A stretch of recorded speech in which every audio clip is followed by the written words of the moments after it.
Hey guys, it's RX here and welcome back to my channel. I am back, but not with a keyboard review this time, as we have something a bit of a different today. So it's my first time checking out something that's not keyboard related but still very much on the tech side. Today we're taking a look at the Fifine Ampligame D6 stream controller.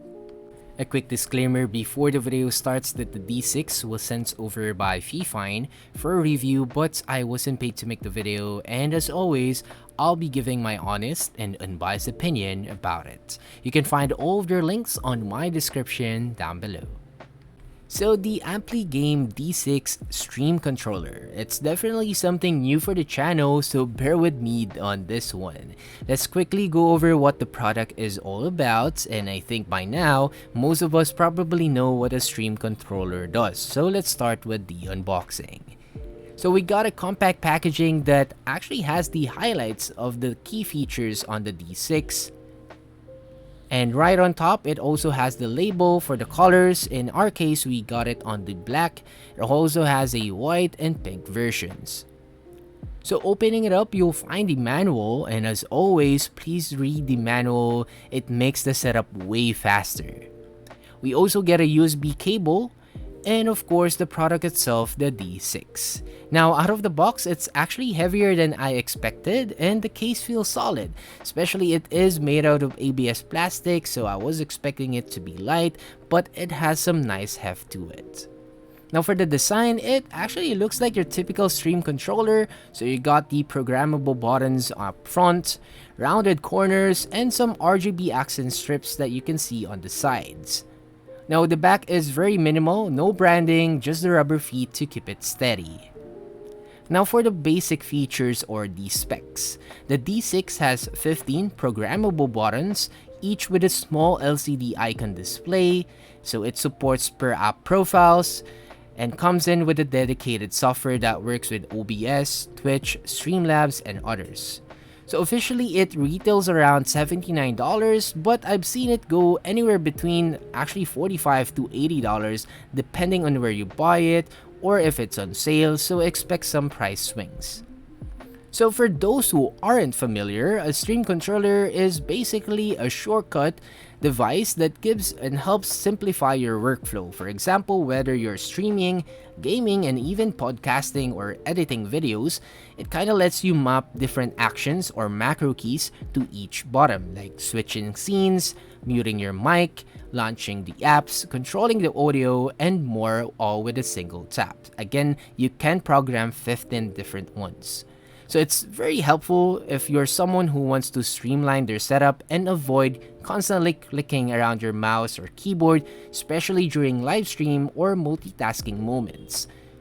So how do you program the D6? So Fifine provides a custom app that supports OBS, Twitch, Streamlabs plugins, and other per app profiles. So I kind of want this to have like a web-based support, but we have the software, so I'll go ahead and leave some links to the tutorial videos in the description, as they actually made some quite tutorials on how to set it up. So you can even connect Spotify or even Discord for quick access, which is pretty neat, or this is what you expect on a stream controller. Now, I don't have a full streaming setup. I used to stream before, but the process or the setup was pretty straightforward. Just download the app, plug it in, and start assigning the functions per keys. So it took me less than 5 minutes to 10 minutes to get it running because I was having a hard time what keys to actually place it in. Now, the UI is clean and beginner friendly in my opinion, maybe a bit basic compared to more expensive stream controllers, but it works well and doesn't feel clunky at all. You can also customize the side RGB lighting, which adds a nice little touch to your desktop or desk setup. So in terms of the response, the buttons feels really tactile. There's a nice click when you press them, and the LCD icons are bright enough even in a well-lit room. So there's almost kind of no delay, but with triggering actions, which is great for switching scenes or muting your mic mid-stream. So I think I got you covered everything you need to know about the Ampligame D6, but let's do something a little bit different. You guys know that I always do a sound test whenever I review keyboards or switches, so why not do the same here? Let's hear what the D6 programmable button sounds like when you click them. So just to give you an idea of the sound and feedback that you'll get whenever you're using it.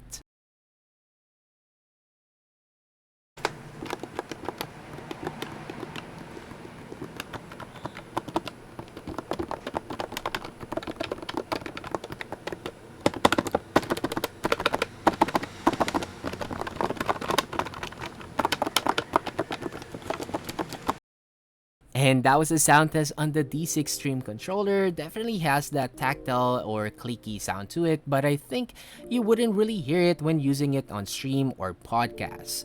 So let me put it all together for my review, like my full thoughts and opinion about it. What do I think about it? Is it useful? Do you need it? Who's it for? And most importantly, is it worth it?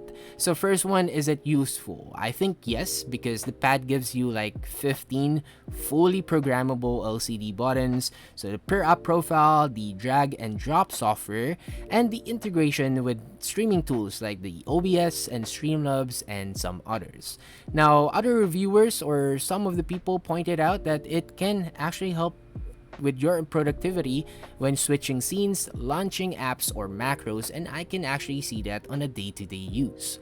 So the build quality here also, it has a good weight for a plastic case. The rubber feet is really stable, and it also has clear icons on each button. So if you do content creation, editing, streaming, and even heavy multitasking, I think this definitely delivers practical value.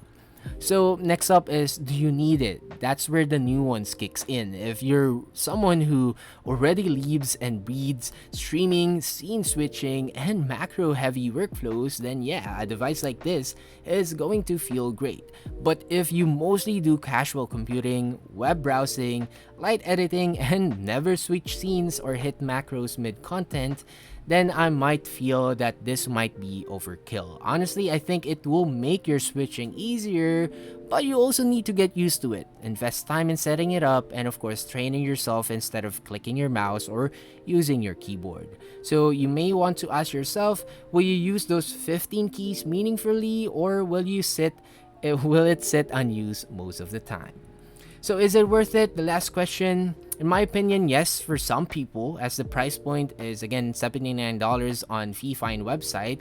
It offers a lot of value for the price you get, features, and of course the many controller on one little pad, and if you use it, you'll likely feel the benefit. But it's not perfect. Some people mention minor software glitches, and you'll need to invest time to set up and do the habit of clicking it.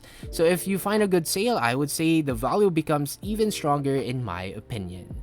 So my full thoughts and opinion, or my overall thoughts on it, if I were buying this for myself, then yes, I think I would pick it up because it hits very good budget gear territory for my daily use. Again, I can use this for editing, my content creating, or even when I feel lazy using my keyboard. Bottom line is, it's smart buy for those who want to try streaming or podcasts or whatever content creating that you want on a budget. And if you fall into that zone, I would say go for it. If not, you may want to think about it whether you'll use those extra 15 buttons. And I think that is it for the video, guys. I hope you all find the review helpful. If you do, please don't forget to like the video. You can share view once, and of course, subscribe for more. And I'll see you guys on the next review. Peace.